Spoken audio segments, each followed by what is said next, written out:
नमस्कार दोस्तों, ओम श्री गणेशाय नमः।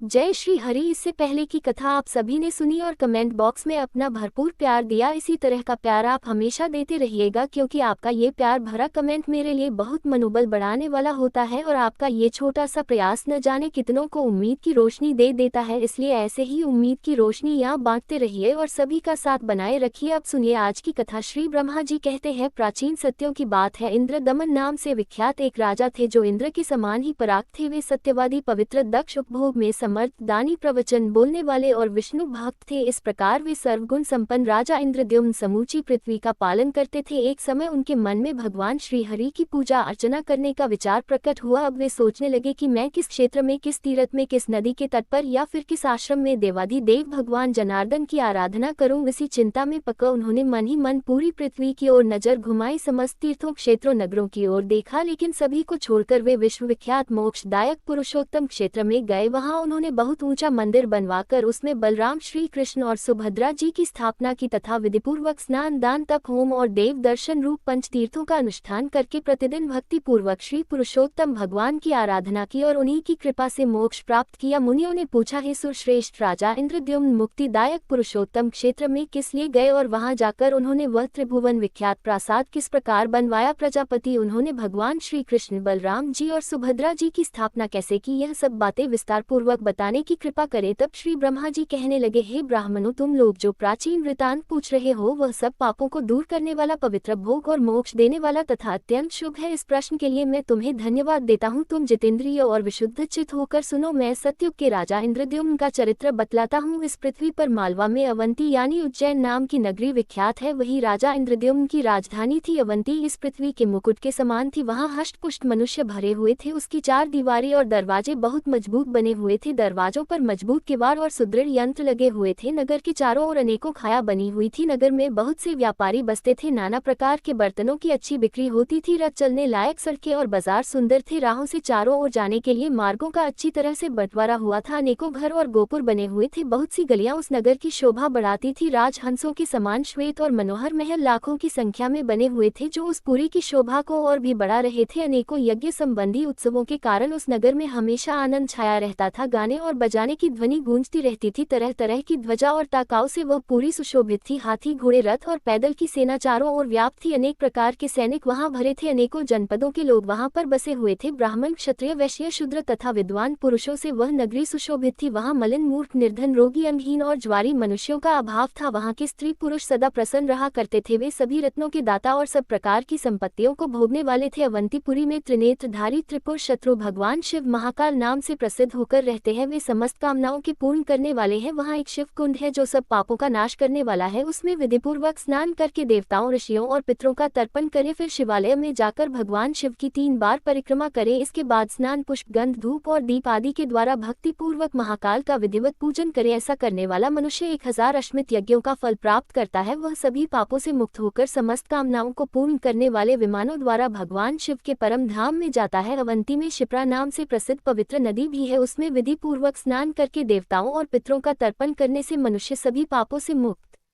हो जाता है और श्रेष्ठ विमान पर विराजमान होकर स्वर्ग लोक में नाना प्रकार के भोग भोगता है। वही देवाधिदेव भगवान जनार्दन भी निवास करते हैं, जो गोविंद स्वामी के नाम से प्रसिद्ध है। वे भोग और मोक्ष प्रदान करने वाले हैं। उनका दर्शन करके मनुष्य अपनी 21 पीढ़ियों सहित मुक्त हो जाता है। उनके सिवा वही विक्रम स्वामी नाम से भगवान विष्णु का भी निवास है। इस प्रकार राजाओं में श्रेय इंद्र दमन के द्वारा पालित वह रमणीपुरी इंद्र की अमरावती के समान नित्य उत्सव के आनंद से भरी रहती थी। वहाँ दिन रात इतिहास, पुराण, तरह तरह के शास्त्र और काव्य चर्चाएं सुनी जाती थी। इस तरह वह उज्जैनीपुरी सब गुणों से संपन्न बताई गई है, जिसमें पूर्व काल में परम बुद्धिमान राजा इंद्रद्युम्न हुए थे। उस नगरी में अपने उत्तम राज्य का उपभोग करते हुए राजा इंद्रद्युम्न और पुत्रों की तरह प्रजा का पालन करते थे। वे सत्यवादी, परम बुद्धिमान, शूरवीर, समस्त गुणों के आकर मतिमान, धर्मात्मा और शस्त्रधारियों में श्रेष्ठ थे। उनमें सत्यशील और इंद्रिय संयम के गुण थे। उनके पास अच्छे अच्छे हाथी, घोड़े, रथ, कंबल, मृग, चर्म, वस्त्र, रत्न और धन धान्य का कभी अंत नहीं होता था। और इस प्रकार समस्त वैभव से युक्त और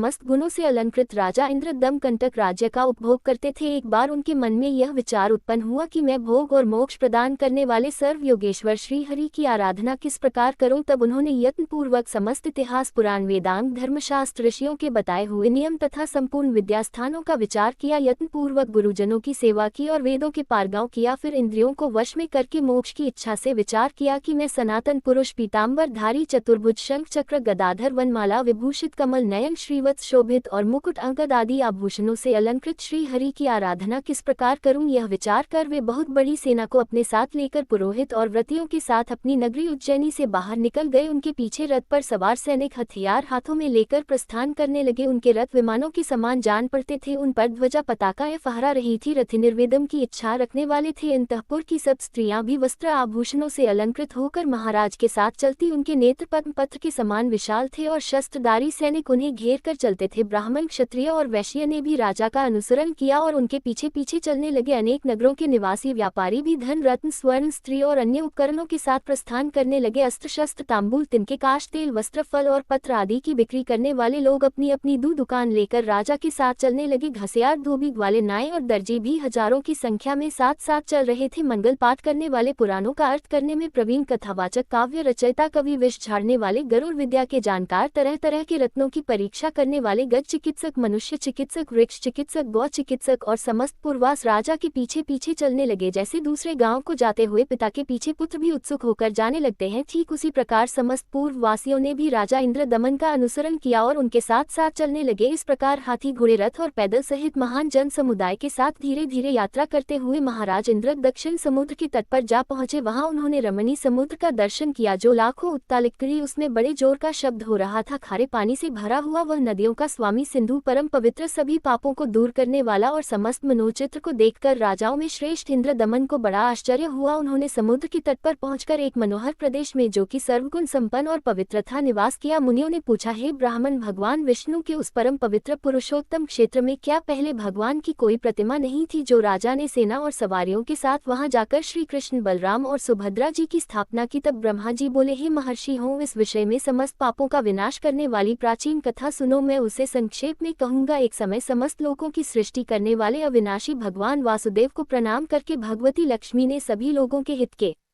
लिए इस प्रकार प्रश्न किया कि भगवान, आप तो समस्त लोकों के स्वामी हैं, मेरे हृदय में एक संदेह उत्पन्न हुआ है, उसका इस समय निवारण कीजिए। प्रभु, अत्यंत आश्चर्य में मर्त्य लोक को जो परम दुर्लभ कर्म भूमि है, लोभ और मोह रूपी ग्रहण ग्रस लिया है, वहाँ काम और क्रोध का महासागर लहराता है। हे देवेश, उस संसार सागर से जिस प्रकार मुक्ति मिल सके वह उपाय बतलाए। इस संसार में मेरे संदेह का निवारण करने के लिए आपको छोड़कर दूसरा कोई भी वक्ता नहीं है। देवी का ये वचन सुनकर भगवान जनार्दन ने बड़ी प्रसन्नता के साथ, यह सर्वभूतेषु मम क्षेत्र विख्यात तीर्थ है, वह बहुत ही सुंदर, सुखपूर्वक सेवन करने योग्य, अनायास साध्य और उत्तम फल देने वाला है। तीनों लोकों में उसके समान कोई भी तीर्थ नहीं है। हे देवेश्वरी, पुरुषोत्तम तीर्थ का नाम लेने मात्र से ही मनुष्य सब पापों से मुक्त हो जाता है। उसे संपूर्ण देवता, दैत्य, दानव तथा मरीच आदि मुनिव भी भली बात नहीं जानते। उसको मैंने अब तक गुप्त ही रखा है। इस समय उस तीर्थराज की महिमा का वर्णन करता हूँ, तुम एकाग्रची होकर सुनो। दक्षिण समुद्र के तट पर जहाँ एक वट का महान वृक्ष खड़ा है, वह अत्यंत दुर्लभ क्षेत्र है। उसका विस्तार 10,000 योजन है। उस वटकल्प का संहार होने पर भी नष्ट नहीं होता। उस वट वृक्ष के दर्शन से और उसकी छाया के नीचे चले जाने से ब्रह्म हत्या भी छूट जाती है। फिर अन्य पापों की तो बात ही क्या है। जिन्होंने उसकी परिक्रमा की है, उसे मस्तक झुकाया है, वे सब पाप रहित होकर भगवान विष्णु के धाम को पहुंच गए हैं। उस वट वृक्ष के उत्तर और भगवान केशव के कुछ दक्षिण जो बहुत बड़ा महल